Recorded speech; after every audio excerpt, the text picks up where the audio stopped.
Joan in Nashville, Tennessee. Hey, Joan, thanks for watching Free Speech. What's on your mind today? Thom, I am willing to bet my social security check for November that Trump is going to win in 2020. Well, you're betting your entire Social Security, Joan, because if Trump wins, Social Security is going to go away. Exactly. So why do you think he's going to win? He's going to win because the most important thing, and don't take this the wrong way, I'm not trashing whites, I'm just making a point.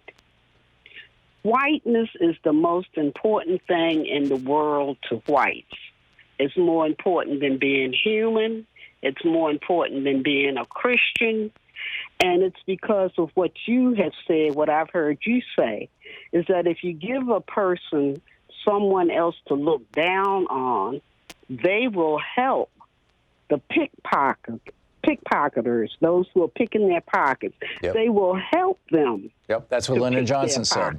That's what Lyndon Johnson said. He said, you tell the lowest white man that he's better than the highest black man, and he will let you pick his pocket. And Johnson wasn't bragging. He was complaining. He was saying, this is wrong. Exactly. And whites are not going to give that status up.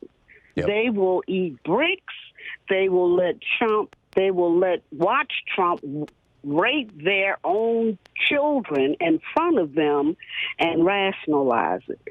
Trump is going to win in 2020. And I said he was going to win in 2016 for the same reason. Yeah. And what you see happening down on the border with those kids, even though no one in America, very few people in America have any compassion or empathize with the conditions that black people deal with, I thank God that I can look at that scene and cry.